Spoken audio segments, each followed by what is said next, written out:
Hello, everyone, and welcome to our third webinar in this series with the College of Family Physicians of Canada and the Upstream Lab, focused on how AI is going to shape family medicine and primary care. I'll just go to the next slide. So we're really delighted in this third webinar to be talking about how machine learning can be applied to a specific task of classifying data within primary care electronic medical records. And this builds on our last webinar that focused and gave kind of an overview to machine learning. We're really delighted to be joined by colleagues, Dr. Tyler Williamson, Dr. Stephanie Garies, and Matt Taylor. And I'm just going to give you a bit of their background. So Dr. Tyler Williamson is an Associate Professor of Biostatistics in the Department of Community Health Sciences, and also the Associate Director for the Center for Health Informatics at the University of Calgary. And he's well recognized and has played a really leading role in something that we're going to talk about, the Canadian Primary Care Sentinel Surveillance Network. Dr. Stephanie Garies has a PhD in epidemiology from Alberta, and is also works as the Assistant Director for the Southern Alberta Primary Care Research Network in the Department of Family Medicine at the University of Calgary. And her research is focused on ways that we can improve electronic medical record data and really make it more useful for some of the things that we're talking about today. And finally, Matt Taylor is the CPSSN Data Manager at the University of Alberta. And he has a focus on how we can apply machine learning to electronic medical records. So he's kind of the perfect fit for this webinar. My name, I should introduce myself as well. I'm Andrew Pinto. I'm a family physician, public health specialist, and scientist based at the University of Toronto, and really pleased to be hosting this webinar series. Next slide. So just some housekeeping items. This session is being recorded and will be posted on the Upstream Lab website, as well as circulated through the college. And our two previous webinars are already on YouTube. You can all submit questions through the question and answer box. And you can also vote on questions that you think are really of interest, and that helps bring them up on the Q&A box, so that we'll try to tackle those first. And finally, at the end of this, we're going to be posting in the chat a survey to get your feedback on how we did. And this is also mandatory for those of you who are obtaining continuing medical education credits. Next slide. So we will start by just noting our disclosures. So for myself, I don't receive any support for the research or my own salary from commercial entities. We're very fortunate to receive funding from a number of nonprofit and foundations and groups like CIHR. One item to note is I serve as an unpaid advisor to a startup company. Next. So for Dr. Williamson, this is his disclosures that are noted here. And next. For Stephanie, her disclosures and her relationships with financial sponsors. And next. And Matt, as well as his disclosures. Next slide. I just want to note that in terms of mitigating biases, part of what's helping direct this whole webinar series is a really fantastic scientific planning committee whose names are listed there. And really want to highlight Jane Cooney and Joanna McFadden, who are two patient partners as part of this, as well as the incredible support of Rose Wang, who is a research coordinator with the Upstream Lab. Next. And so, as is traditional in Canada, we really want to begin first by acknowledging the land on which we're meeting. So I'm based in Toronto, which for thousands of years has been the traditional land of the Huron-Wendat, the Seneca, and the Mississaugas of the Credit River. And of course, today, this is still home to many people from across Turtle Island. And we're really honored to be having the opportunity to live and work on this land.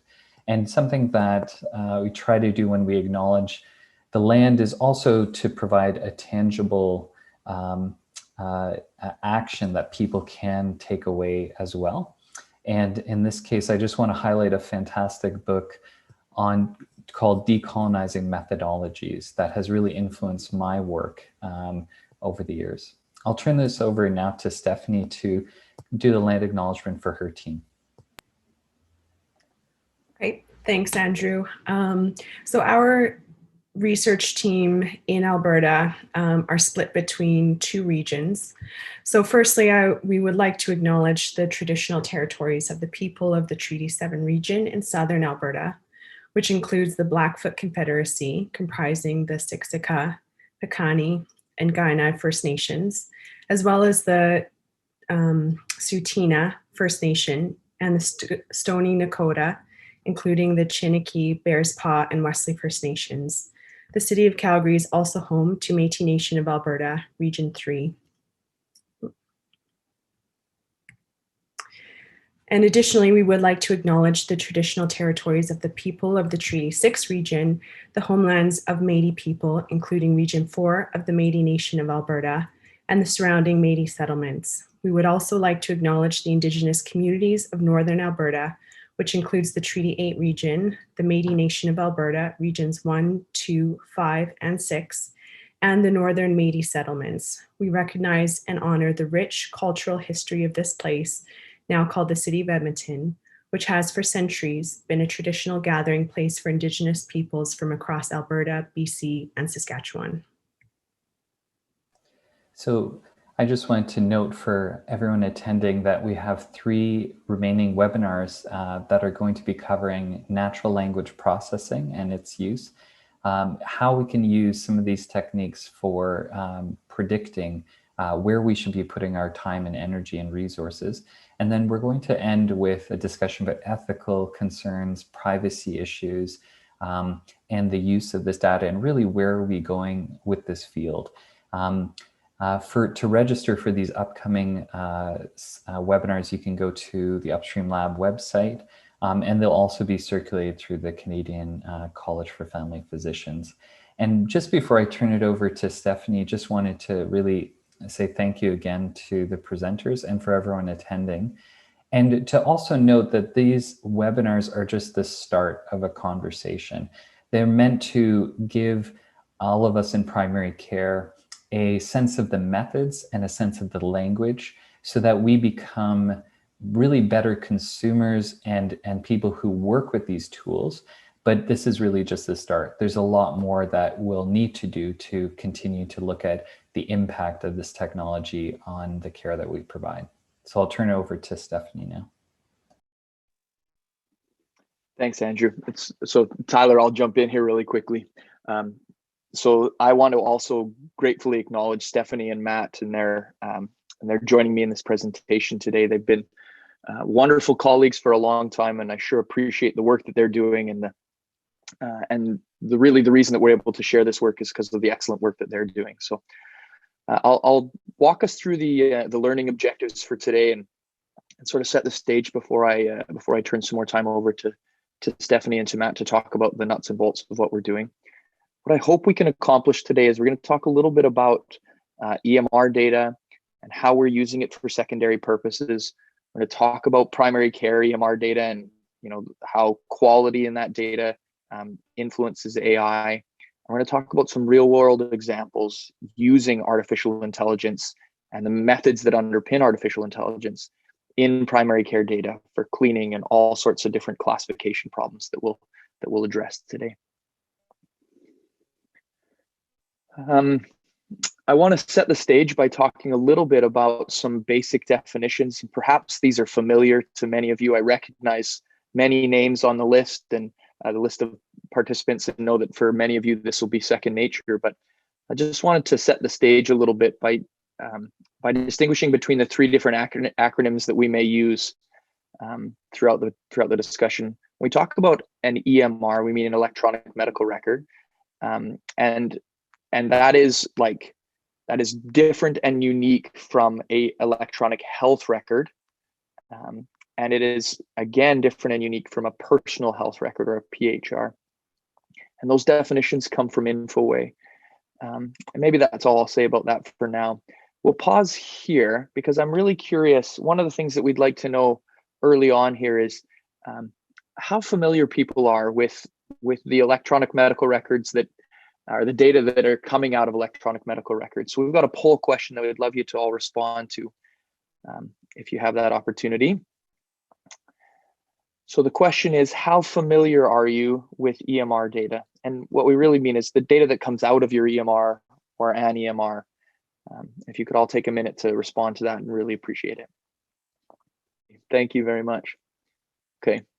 Unsurprisingly, we see a large distribution of the responses. We see about a third of people saying they're very familiar, about 44% saying they're somewhat familiar, and about a quarter of people saying that they're not at all familiar. That helps me a lot to understand how we frame the rest of the conversation. Thanks very much. Next slide, Stephanie. Thank you. So it's appropriate for us to give you a little bit of context around primary care EMR databases. As a group of Canadians, I hope you all feel a sense of pride in the excellent EMR databases that exist within Canada. We have CPSSN, the Canadian Primary Care Sentinel Surveillance Network. We also have Emerald, based at ISIS. And those two, as we've been able to work on those and develop them over the last number of years, we're able to see how they really are truly excellent. And we've built off of some of the excellence that we've seen around the rest, patterned after the rest of the world. Some of those standards would come from the UK, where we see things like the CPRD and FIN and Q Research. CPRD has 60 million participants with, like a quarter of them, and I can't recall it right off the top of my head at the moment, but a quarter of them having 20 years of data or more. And so just the rich longitudinal history that we have from some EMR databases in Europe. There's of course similar databases in the US and Europe. There's many. Next slide, please, Stephanie. Thank you. So, and I suspect that there can be some interesting dialogue around how this data should be responsibly and appropriately used. Love to have some of that conversation.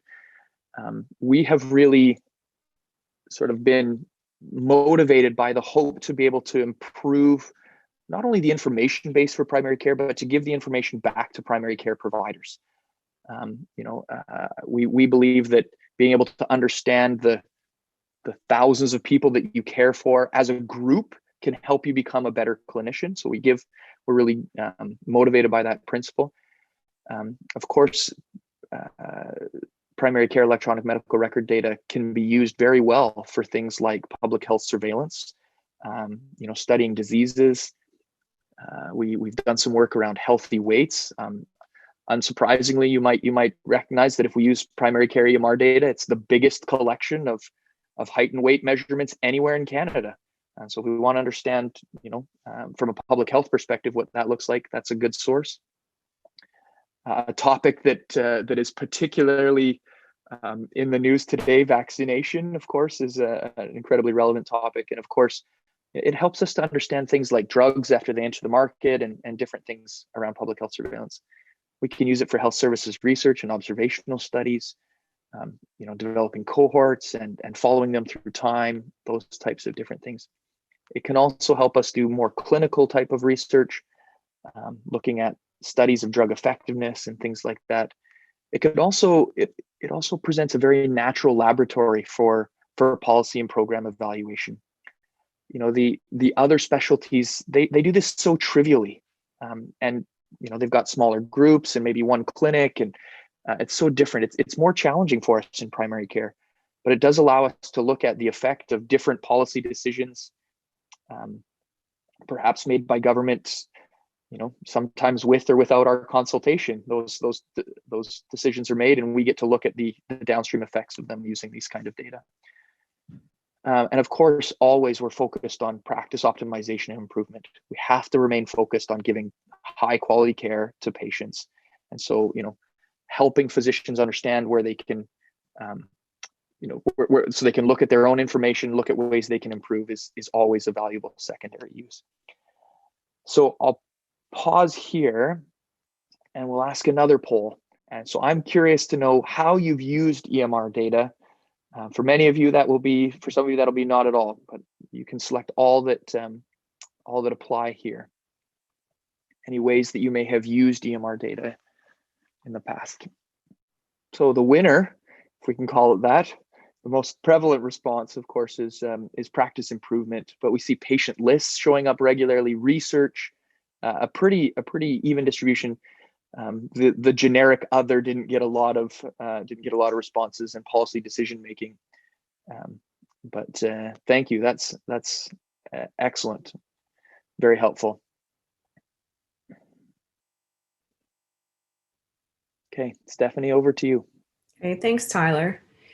So I'm just going to describe in a bit more detail the Canadian Primary Care Sentinel Surveillance Network, or CPSSN. CPSSN is the first and only pan-Canadian primary care EMR database that we have. It's really a collaboration of 12 primary care practice-based research networks that span 8 provinces and territories. And CPSSN right now is capturing de-identified EMR data for roughly 1.9 million patients. So it's huge. And we're capturing data that have been extracted from roughly 12 different EMR systems. So there's a lot of variety as well in these data. And we're probably preaching to the choir, but I mean, I just want to emphasize the importance of having access to a primary care EMR database for secondary purposes that Tyler had outlined. This of course represents the majority of encounters in our healthcare system. And EMR data contains a lot more detail than, say, for example, physician billing claims, which is typically used to understand activities in primary care. And so the CPSSN database could almost be seen as a living laboratory at national scale to help us understand more about patient outcomes and care that's being delivered in primary care across the country. We can look at interprovincial comparisons, as Tyler had said, looking at the effects of policy decisions or changes to clinical practice guidelines at a very large scale. And so this just summarizes a little bit about the CPSSN data holdings. And as you can see, there are huge volumes of data. So we have over 41 million medication records. There are over 146 million laboratory results. We have over 28 million physical measurements, and these are things like blood pressure, height, weight, BMI. So there's a high volume of data here. And this is really the type of data that's well suited for artificial intelligence and machine learning approaches, because you do need lots and lots and lots of data that represents different types of patients and providers and regions. So we're going to take a step back just to very briefly go through, a quick history of artificial intelligence, because I think it's important to remember that AI has been around for, decades. So it really started in the 50s with Alan Turing and the Turing test. I believe the term artificial intelligence was coined in the mid-50s. Then in the 90s is really when a subset of AI started to emerge, which is machine learning. And so, as you might recall, this is when IBM's Deep Blue made news because it beat the world chess champion at chess. And then further on, sort of in the mid-2000s, is when we started to see the emergence of deep learning, which is a subset of machine learning. And so with deep learning, we start to see products come out like Alexa and Siri. So some really novel, advanced applications. But if you think about how long AI has been around, why does it feel that this is very much a new and novel application for primary care or even healthcare generally?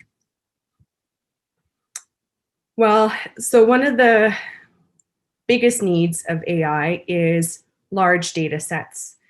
And Canada had been a little bit slower in the widespread adoption of EMR systems. But now that we have the majority of healthcare providers using an EMR system, we're able to access huge amounts of digital information. Of course, there are data access challenges that we need to contend with.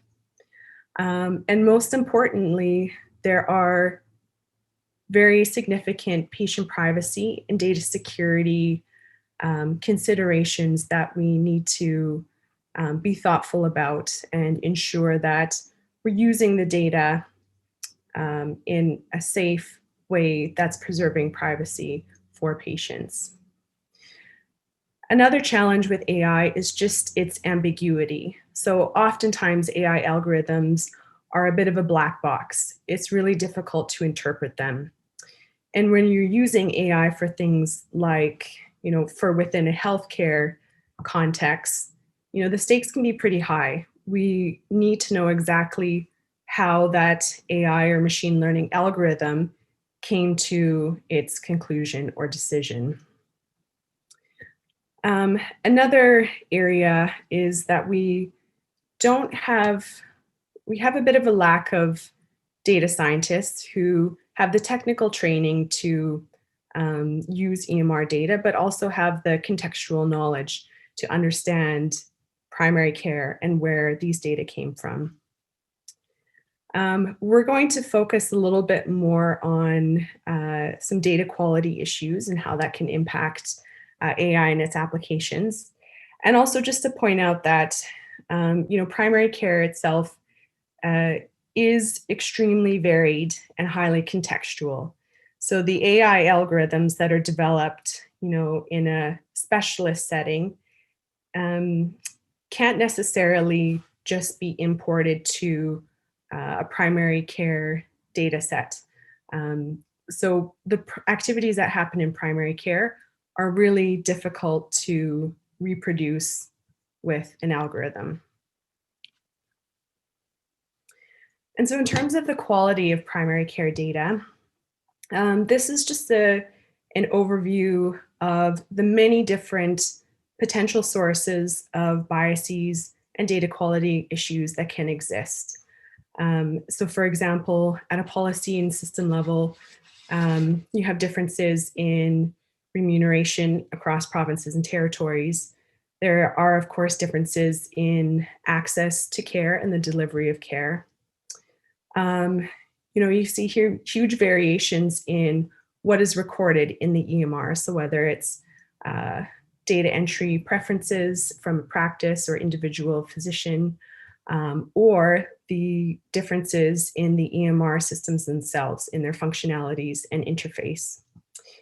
Then to extract the data, we have, of course, different processes depending on different types of EMR vendors. And then in converting the raw EMR data into a CPSSN database, there's a whole series of processes that happen to clean and code and standardize the data. And then lastly, there are, of course, a variety of methods and analyses that can be applied to these data, as well as differences in the knowledge of primary care EMR data and that primary care context. And so this is just a very high-level overview of the data quality of the CPSSN data.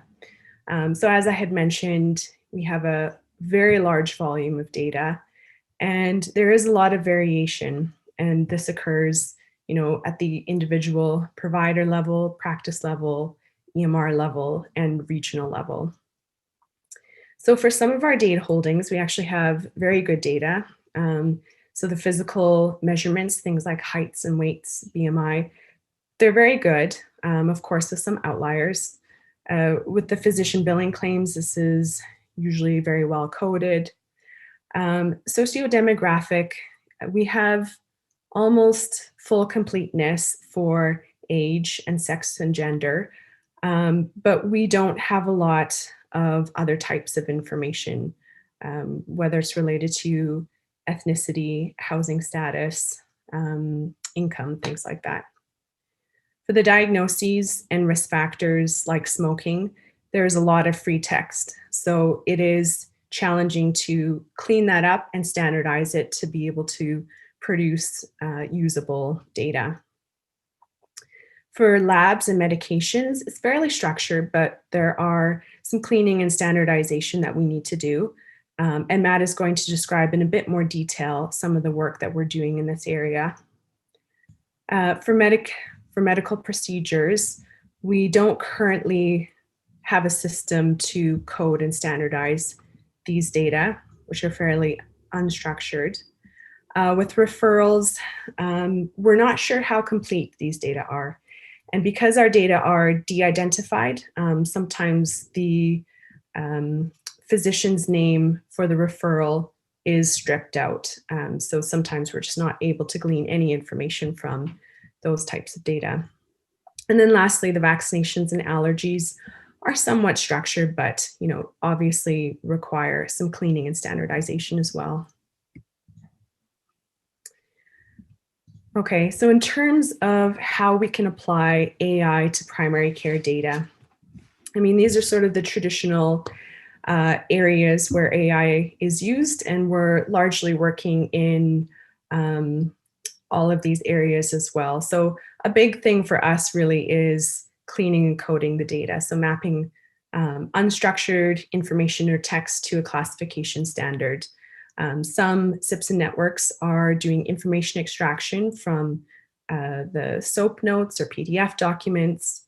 Matt is also going to talk a little bit about case definition development, and then of course, prediction and clinical decision support.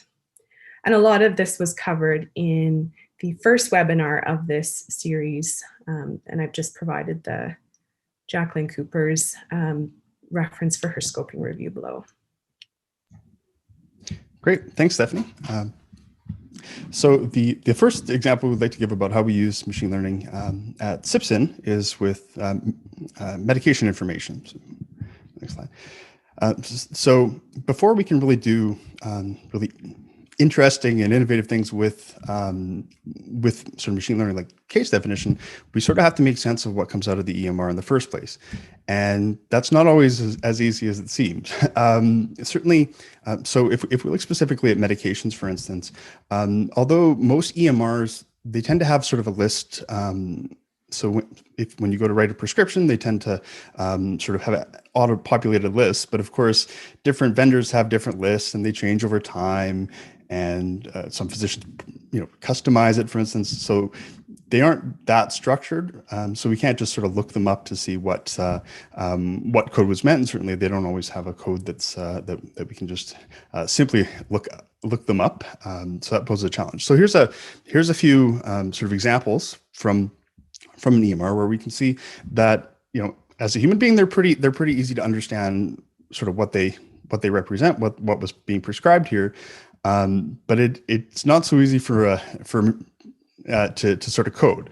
So what we've done in the past, and sort of the basis for the early CPSSN algorithms, was sort of treating it like a search engine would, where we have a reference set of data, a list of the drugs that are eligible to be prescribed in Canada, and we would sort of enter them as if they'd been a search engine query and see what comes up. The problem with doing that is that there's a lot more here than just a search. So if you do a search on the internet, you put the term that you're most interested in, and what would happen would be there might be some term later in the string here, or like a dosage, for instance, there might be a rare medication with the same dosage that would be preferentially returned because it's less common. So there were some problems in doing that.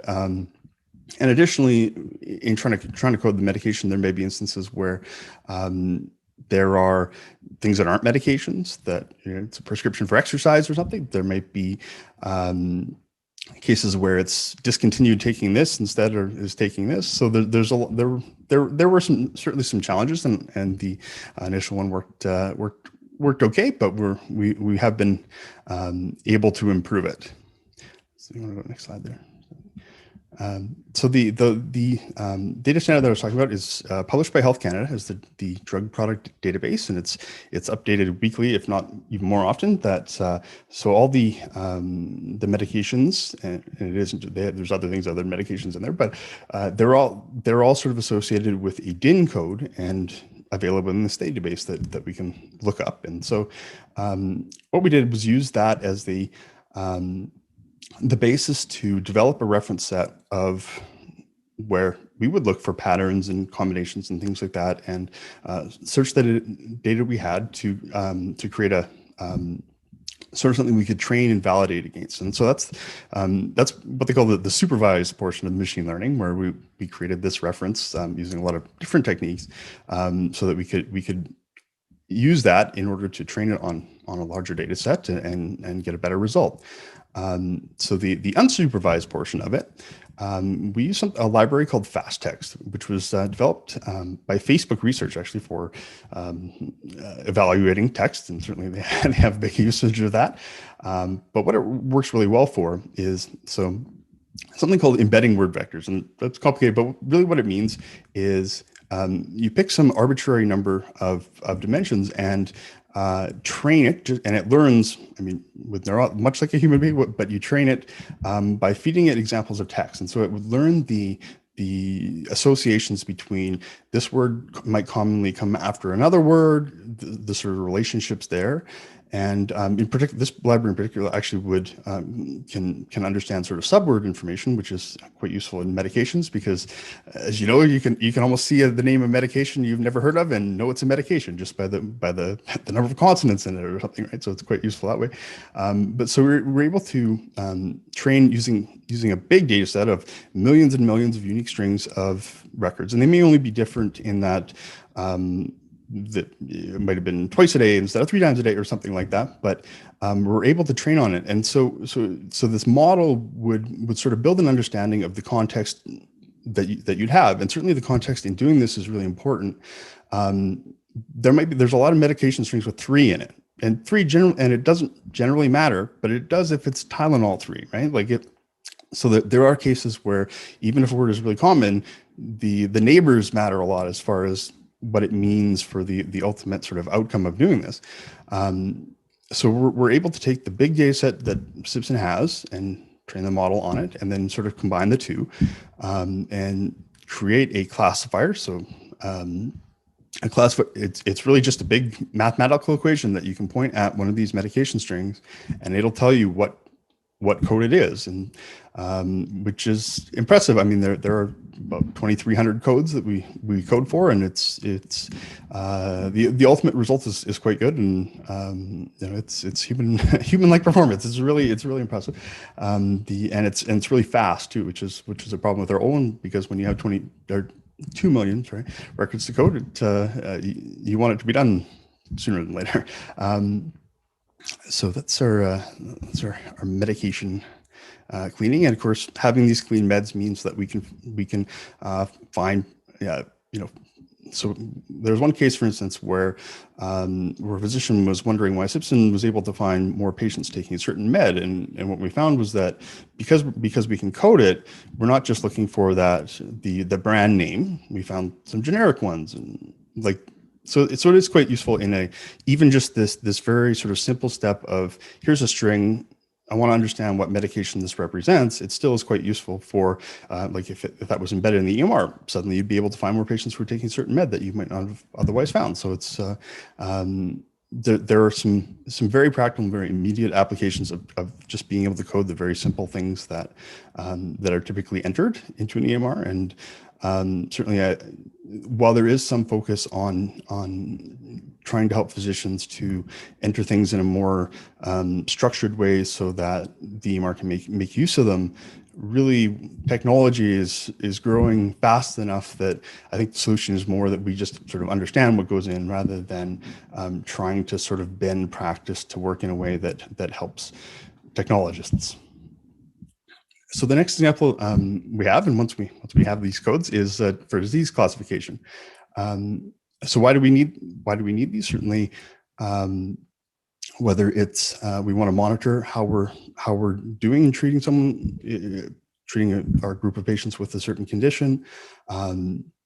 If they might be eligible for a test, something like that, being able to find people with a certain condition is certainly important.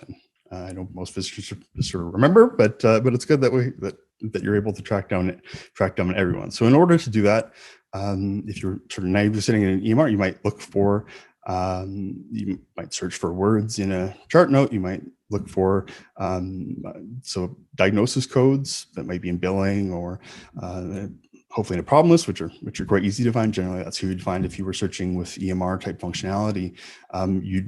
You generally find the people who were specifically noted as having it in their problem list, which isn't everyone, and it's rarely even a big percentage of them. So being able to code it is quite useful for that reason. Same goes with lab results, specifically for in this case, like if we look at our sort of diabetes code that CPSSN validated quite some time ago, that created this definition of if there's a problem list with the 250 ICD-9 code, which represents diabetes, or a billing entry, whether if they've had a certain medication, and in this case there were specific cases given for like gestational diabetes where you might not want them in that group, and also HbA1c lab test values. To the next slide there. So this definition that we have and have been using it for a long time was a consensus-based definition where a group of knowledgeable experts got together on the subject, sort of brainstormed about what they would consider to be diabetes, and created this. After which it was converted into code that we can search the database to find them, and then afterwards validated by sort of doing chart review, having expert reviewers review the charts, decide if it was a sort of a true case or a false case, or how that was, and assess the validity of the sort of the definition. Certainly, it's tempting to go back after and sort of modify it, but of course that isn't done, because that would potentially sort of overfit the algorithm to the data that you have, and it's slow to develop them. It's a lot of work to develop them, and another sort of big issue is that with some conditions, even more so than diabetes, there's a lot of different opinions about what might constitute a case, and so there's differences there. And I know the initial version was HbA1c 7.5, so they can even change over time, and you'd want to go back and revalidate data to get the sort of exact figures of it. Next slide there. Great. So what we've done lately is taken a machine learning approach to doing that. So it starts off much the same way as this supervised training exercise, where we have chart reviewers go through charts and decide whether or not someone has a certain condition, so that we're able to use that to validate against when we do develop a model that would sort of predict or find people with a certain condition. So that's one part, and sort of alongside that is the sort of the programming part of it, where the first step would be we find variables that are within the CPSSN data, and it might be this patient has this diagnosis code, or it might be a continuous variable on their labs. It might be any of those, but also with the dates involved. And so really we generate a very big set of coded sort of variables for each patient that we're able to combine with the sort of the rules about whether, or sorry, the what we found in doing the chart review. We're able to combine that with the variables to create these models. and sort of train it against it and evaluate and sort of go back and tune it. What we've found in creating the machine learning models is they're actually often much simpler than the consensus-based ones. I mean, consensus-based ones are basically, I mean, they're very similar, except it's using sort of the wealth of knowledge that the people creating the definition have built up over time. So it works great generally, but if we're looking specifically at data, oftentimes it really is a simpler test. It really, like a consensus one might cover things outside it, but if we're only really interested in finding people based on a certain type of data and like structure and formatting and things that come out of an EMR, it works well and consistent performance, and it's fast and easier to sort of develop them. Go to the next slide there. So in with diabetes, for instance, in creating a sort of competing definition with what we had before, where it was 250 and problem list or billing, lab values over time. What we were ultimately able to come up with is, in looking at it and reducing the number of variables till there was ultimately really only a couple, is that having 250 ICD-9 code, the problem list, which it makes sense because that's where you would, that's generally specifically entered because you want to know that this patient has diabetes. So those are almost always like really good. So you could, they either have that or two codes within a 2-year period in the encounter sort of diagnosis for the same code, and that was enough. And that gets that has very similar performance to what the consensus-based definition did. But of course, at the same time, we develop machine learning algorithms for many other things, and it just as the workflow goes, it's a lot easier to create them sort of in bulk by using a machine learning approach, and they can be really simple. We have an asthma where it's basically ASTH in one of the the text string, and the patient probably has asthma with a fairly amount of certainty. Like there's sometimes it's a lot simpler than when you would look at it otherwise. Thank you. Thanks a lot, Matt. Excuse me. Sorry. Thanks a lot, Matt. So maybe given where we are at with the time, let's move toward questions. So I'll start sort of giving my final thoughts, and Andrew, you can start getting ready to moderate that last Q&A session. There's lots to do in the EMR data spaces. I've been trying to monitor the questions. There's still a lot of growth and evolution that needs to happen. I hope what you got from the discussion of what Stephanie and Matt have presented is that how we're stepping a little bit in that direction. We're going to continue to push. There is so much, and a lot of the questions ask around what we need to do in different areas, and I look forward to getting into that. But we're trying to enhance and support primary care.